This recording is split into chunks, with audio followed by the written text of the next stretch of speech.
estamos de regresso para a terceira parte do consultório, assim é que é. Vamos saber como vai a saúde ocular dos portugueses, a nossa saúde ocular. E depois desta partilha de informação e tentarmos responder a esta questão, tem aqui a oportunidade também de esclarecer a sua dúvida relacionada precisamente com a oftalmologia.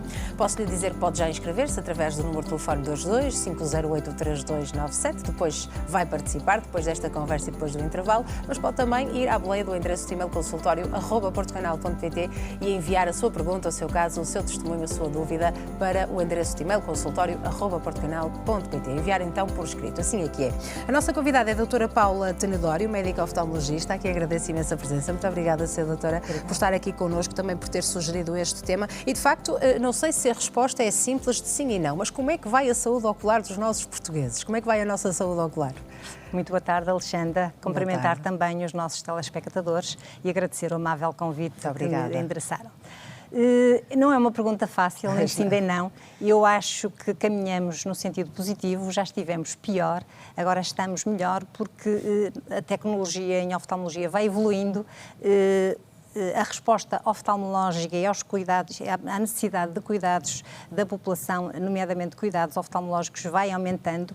Nós temos iniciativas muito boas que promovemos e que desde há uns anos conseguimos rastrear determinadas patologias que de outra forma estariam e chegariam a nós em fase muito mais evoluída, e estou-me a referir a rastreios. O rastreio em oftalmologia e a prevenção em oftalmologia é fulcral. Digamos que o olho é uma estrutura muito pequenina, mas muito traiçoeira, porque a maioria das doenças que levam à cegueira não dão sintomas. Podem ser silenciosos durante muito tempo. São silenciosas durante muito tempo.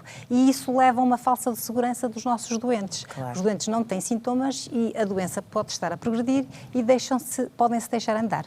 De maneira que os rastreios, nomeadamente em patologias crónicas, e eu estou-me a referir ao rastreio da retinopatia diabética, que é um rastreio de base populacional e que atinge todo o país, em que os diabéticos são convocados para realizar uma fotografia do fundo ocular de forma anual. Essa fotografia do fundo ocular, que é a retina e o nervo óptico, depois vai ser lida pelos oftalmologistas que vão, digamos, rastrear e diagnosticar se o doente tem ou não retinopatia diabética. E isto faz toda a diferença, porque nós atualmente já não vemos doentes com aquelas fases tão evoluídas da diabetes como víamos há 20, 30 anos atrás. Portanto, esta melhoria na prestação de cuidados, embora não seja ideal, e na saúde não há ideais, porque cada vez mais temos um consumo e uma necessidade de aumentar os cuidados às populações, mas estas iniciativas vão contribuindo para que possamos ir melhorando a saúde dos portugueses. Claro. Falando de rastreios, também já aproveito para falar de um outro rastreio muito importante, o rastreio visual infantil, que é realizado a todas as crianças que estão inscritas nos nossos centros de saúde e que é feito aos 2 e aos 4 anos. E este rastreio permite também ter ganhos em saúde muito importantes, uma vez que vai detectar a ambbliopia. A ambbliopia é aquilo que é chamado de olho preguiçoso. Antigamente as pessoas chegavam aos 20, 30 anos e detectavam que não viam de um olho. E aí já não havia nada a fazer. Nós apanhamos agora estas crianças numa fase muito precoce. Se elas têm, depois esses rastreios são lidos sempre por oftalmologistas treinados e se têm alguma alteração são convocados para a consulta de oftalmologia. Portanto, também aqui nas crianças nós temos uma grande evolução e depois também detectamos outras doenças, não só desde o momento que eles são endereçados à oftalmologia, detectamos todo um conjunto de doenças que podem estar, não só os erros refrativos, como a miopia, hipermetropias e astigmatismos, mas cataratas, estrabismos, entre outras patologias. E para além do rastreio pediátrico e para prevenirmos algumas dessas patologias, porque há pessoas diagnosticadas e que são cuidadosas e marcam na agenda uma ida ao médico oftalmologista, com que regularidade devemos então nós marcar a consulta? Eu diria que nós devemos ir de forma regular ao oftalmologista, tal como vamos ao nosso médico assistente. E isto precisamente porque o olho é a maioria das patologias crónicas e que levam à cegueira são silenciosas. Mas uma vez por ano, Sr. Doutor, ou de 2 em 2 anos, por exemplo, é suficiente? Isto depende também dos fatores de risco que a pessoa apresenta. Imagine, nós temos a Alexandra é uma jovem, provavelmente, se calhar, não tem doenças familiares dos olhos na família, e eu aí diria que de 2 em 2 anos será suficiente e pode estar tranquila. Agora, se vermos uma população de risco, por exemplo, exemplo, uma população de diabéticos, uma população de doentes que têm doenças na família dos olhos, nomeadamente doenças hereditárias, glaucoma, entre outras patologias. Esses doentes devem fazer uma vigilância mais apertada. E depois eu diria que nós devemos aproveitar a ida ao oftalmologista quando, por exemplo, queremos trocar de óculos, queremos trocar as lentes graduadas ou porque já não estamos a ver bem. Não devemos recorrer a profissionais que não são médicos, porque indo a um médico oftalmologista, digamos assim, matamos 2 coelhos de uma só vez. Ou seja, temos uns óculos novos e podemos detectar doenças que de outra forma não seriam diagnosticadas. Portanto, em oftalmologia é muito importante o rastreio, a prevenção e o diagnóstico precoce. E isto aplica-se a quase todas as áreas da oftalmologia. Portanto, a prevenção e prevenir é fundamental. É fundamental. E ainda há muita ideia de que algumas dessas patologias estão associadas a pessoas com mais idade, a retinopatia diabética, o glaucoma, as cataratas, mas há aqui a faixa etária dos 40 a 50, em que essa regularidade de ida ao médico oftalmologista tem que se manter, precisamente pelas doenças silenciosas. Exatamente. Há patologias que também podem aparecer nesta faixa etária. Podem, uma pessoa perfeitamente saudável, não é? Uma pessoa saudável. É evidente que todas as patologias, a sua prevalência aumenta com a idade. Claro. Isto quer para o olho, quer para todas as outras doenças, não é? Para a diabetes, entre outras patologias. Nós, com a idade, vamos envelhecendo e, infelizmente, vamos tendo que ter mais cuidados, porque a frequência das doenças é mais elevada. Mas na faixa dos 40 temos uma situação que acontece, que é a presbiopia, ou seja, nós vamos perder a capacidade acumulativa e vamos começar a ver mal ao perto. Também é uma excelente oportunidade para ir ao médico oftalmologista, já que estamos a precisar de alterar a nossa graduação e iniciar uma correção para o perto, vamos também aí avaliar se nós temos a pressão intraocular elevada, se nós temos algum problema na retina ou no nervo óptico, porque uma consulta de oftalmologia vai avaliar todo o olho, não é? O doente fica com a receita, mas depois também o médico avalia se tem. Se tiver a pressão intraocular, terá que fazer alguns exames para detectar se há um problema de glaucoma. Se tiver uma alteração na retina, terá que também fazer exames de acordo com aquilo que ele vai encontrar. Portanto, é muito mais seguro que a pessoa nessa idade vá ao oftalmologista pelo menos uma vez e depois, passado 2 ou 3 anos, se não tiver nenhuma sintomatologia, se não tiver sido encontrada nenhuma patologia. E a única, muitas vezes, a preocupação, de facto, das pessoas é portanto, ver mal, consulta ao médico oftalmologista só porque está a ver mal, mas algumas destas patologias, se não forem controladas e tratadas, podem levar à cegueira, perda de visão, não é? Podem levar o glaucoma. Falando do glaucoma, por exemplo, o glaucoma é uma doença que, quando o doente tem sintomas, já tem uma perda muito severa do seu campo visual e pode ter, inclusivamente, perda da visão.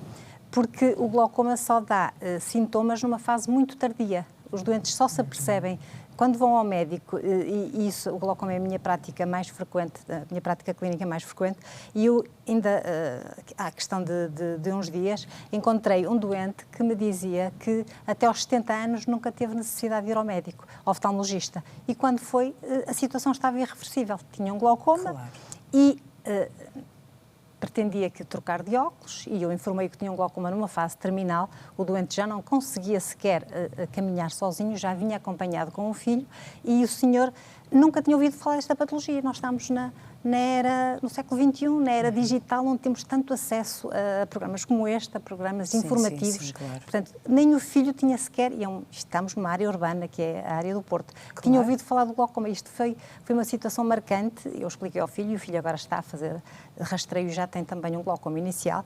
Portanto, estas situações, falarmos de saúde, aquilo que nós vulgarmente chamamos em medicina literacia em saúde, é extremamente importante as pessoas consciencializarem-se dos perigos que têm e das doenças e dos perigos de não estarem vigiados. Este utente, infelizmente, a resposta que eu lhe dei é que, de facto, se tem vindo uns anos antes, a cegueira é inevitável, mas naquela fase começamos a colocar gotas e fizemos uma série de tratamentos, mas não impediu que o doente fique autónomo. E, se fosse diagnosticado numa fase mais precoce, como é o caso agora do filho, terá um acompanhamento totalmente diferente. Exatamente, o filho agora provavelmente não vai, quase certo, não vai chegar a esta fase. Nós teremos muitos tratamentos pela frente. O glaucoma é uma área que evolui imenso dentro da oftalmologia, tem múltiplos tratamentos médicos, lasers, tem tratamentos cirúrgicos que são cada vez mais eficazes, mais seguros e com recuperação mais rápida. Nós, neste momento,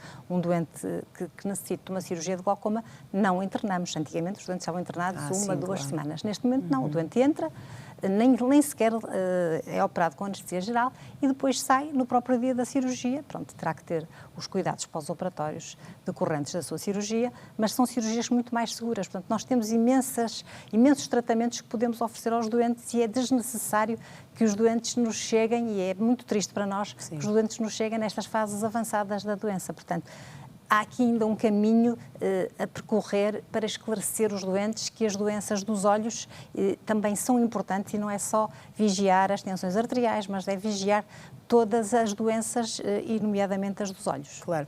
Em relação à DMI, Sra. Doutora, em que consiste, qual é a sua prevalência e também é aqui uma preocupação, não é? É uma preocupação. É uma outra doença que é mais frequente nas idades mais tardias e que, portanto, também deve ser vigiada. Portanto, se nós conseguimos apanhar um doente com umas pequenas alterações ainda iniciais na retina sugestivas de uma DMI, começamos logo a intervenção terapêutica com suplementações de ômega 3 e de oligoelementos, os comprimidinhos que eles tomam diariamente, no sentido de atrasar a sua progressão, porque a DMI tem duas fases, tem duas formas. Tem uma forma seca, dita seca, e uma forma úmida, que é a neovascular, que é a forma mais grave e que leva também à cegueira.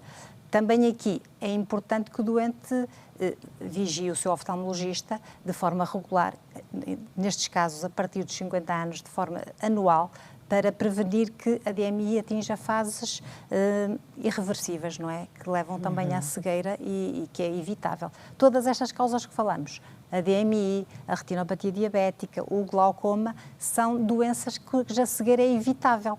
Portanto, eu acho que é muito importante transmitir esta mensagem aos nossos telespectadores, porque se eles vigiarem, uma consulta de oftalmologia não é assim tão difícil nem tão cara, isto poderá ter um impacto no futuro da sua vida, no seu prognóstico de vida, muito grande. Portanto, apanhamos um doente numa fase inicial, provavelmente o doente vai fazer a sua vida normal durante toda a vida.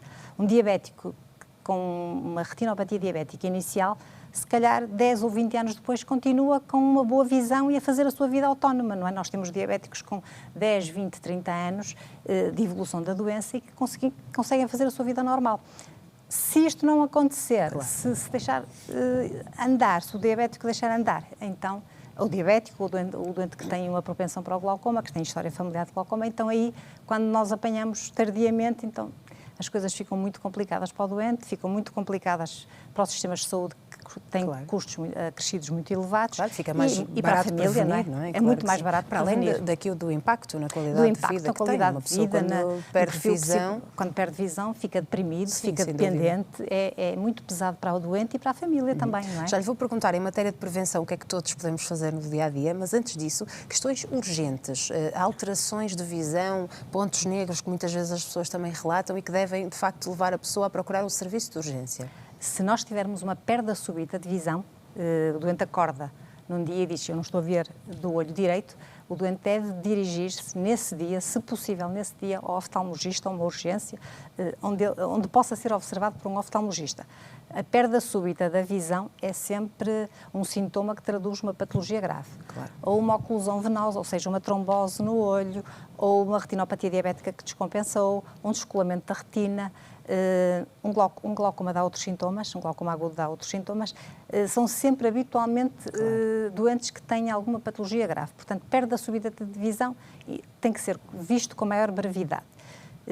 Sintomas, as moscas volantes, como me diz, uma mosquita aqui à frente do olho, deve ser visto com brevidade, em 24, 48 horas, porque essas alterações, habitualmente são alterações do vítreo, que ocorrem com a idade, mas o vítreo pode, na sua involução, digamos assim, neste processo natural de involução, pode fazer um furinho na retina que tem que ser tratado. Portanto, estes doentes têm que ser observados, temos que dilatar o olho, a menina do olho, que eles já sabem, e ver se tem algum furinho na retina, fazer laser para evitar um descolamento da retina. E por isso que é também uma urgência oftalmológica. Outras urgências, uma dor violenta no olho. Um doente que está com uma dor violenta no olho, que está indisposto, que está a vomitar por causa da dor, pode ter um glaucoma agudo. E isso é uma emergência oftalmológica. Um glaucoma agudo é mesmo uma emergência, o doente tem que recorrer em poucas horas ao oftalmologista, à urgência, nestes casos tem que ser uma urgência hospitalar, claro, para fazer tratamento, tem que ser tratamento sistémico, não dá só com gotas, para prevenir a cegueira, porque um glaucoma agudo a pressão sobe até 60, 70 milímetros de mercúrio, o olho pode ficar cego rapidamente. Se o doente tem um olho vermelho, associado também a uma perda de visão, temos que recorrer ao oftalmologista, porque pode estar aqui em causa uma inflamação dentro do olho, que as inflamações na conjuntiva por fora não têm tanta gravidade, mas quando atingem o interior do olho podem ser situações graves e complexas e também e traduzir até infecções graves e têm que ser detectadas logo nas primeiras horas. E há múltiplos sintomas, por exemplo, um caso de diplopia ou visão dupla. Sim. Se o doente lhe aparecer isto subitamente, tem que recorrer à urgência da oftalmologia, embora muitas vezes a diplopia possa não ser só um problema ocular. O olho diz que é a janela do corpo, não é? E porque às vezes através de sintomas oftalmológicos nós vamos descobrir doenças que têm pontos de partida no cérebro ou noutros órgãos, não é? E isso de facto também é interessante para os oftalmologistas, porque conseguem ter uma abrangência muito grande, mas e é importante porque depois nós encaminhamos o doente para a especialidade respectiva. E agora sim, para manter a manutenção da boa saúde visual, o que é que nós podemos fazer? Que medidas devemos adotar no nosso dia-a-dia? Várias, Alexandra.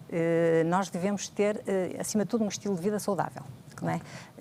O estilo de vida saudável previne, serve para a nossa saúde cardiovascular, mas também para os olhos. Nós devemos ter uma boa alimentação, evitar o tabagismo, evitar o consumo excessivo de álcool, praticar exercício físico, fundamental, ter uma rotina de sono regular. O sono é muito importante, mesmo para os problemas oculares, dormir às 8 horas, isto referindo-me ao adulto, e depois podemos ter cuidados específicos relativos ao olho. Devemos proteger os olhos do sol, das radiações ultravioleta.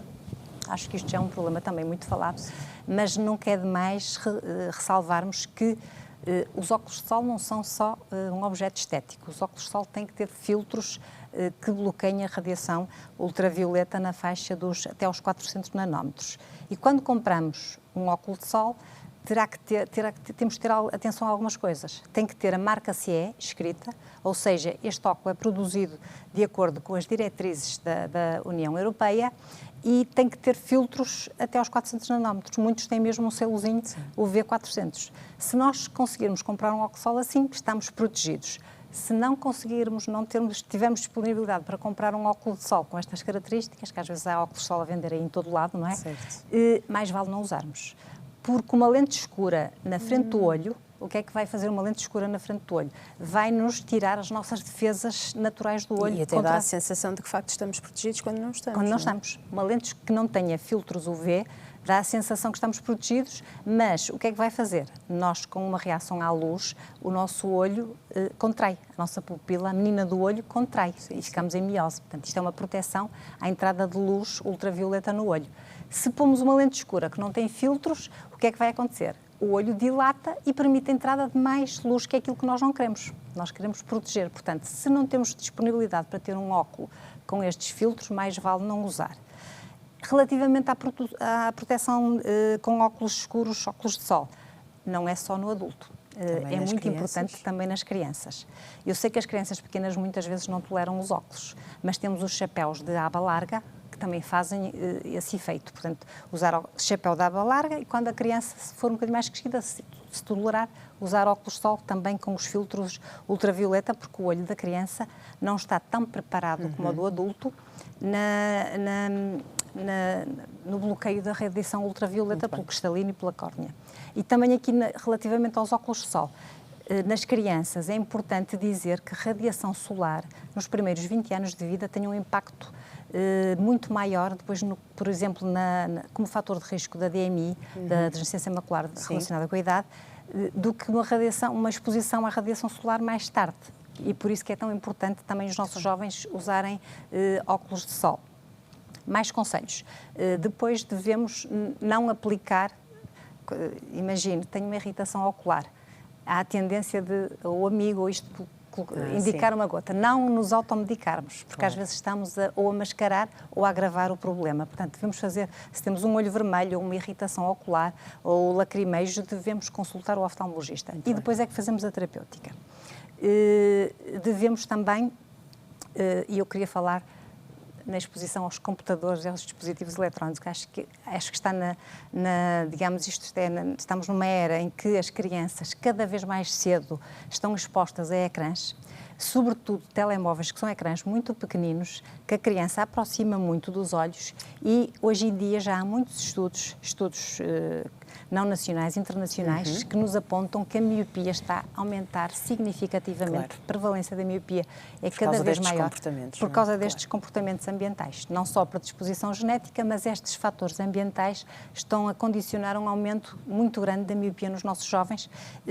Isto é um bocadinho transversal a todos os países ocidentalizados e, portanto, um alerta que devemos fazer é reduzir o tempo de exposição das crianças e sobretudo crianças muito jovens, aos ecrãs dos telemóveis. Mais vale ter um computadorzinho, um tablet maior e nunca deixar que a criança aproxime muito. Portanto, se possível, a mais de 25 centímetros. Outra recomendação que eu acho que é importante para os pais... Para terminar? Não deixar as crianças e os jovens estudarem com pouca luz. Portanto, eles, quando estão a fazer os trabalhos de casa, devem ter uma boa iluminação. E depois também evitar que as crianças durmam pouco, porque isto também se repercute no aumento da miopia. E a exposição, o tempo de exposição ao ar livre, é muito importante que as crianças façam atividades de cerca de 1 a 2 horas ao ar livre, porque isto tem tudo, também influência nos olhos, não só na parte cardiovascular, mas também nos olhos. E para todos nós, não é? Para todos nós. Muito obrigada por estes conselhos, doutora, e também por esta explicação. Nós agora vamos fazer um curtíssimo intervalo e ouvir as dúvidas dos nossos telespectadores relacionadas precisamente com a sua saúde visual. Ora, para isso deve marcar o número de telefone 22 508 3297 ou enviar a sua informação para o endereço de e-mail consultório@portocanal.pt. Ficamos à sua espera após este curtíssimo intervalo que segue já de seguida. Até já.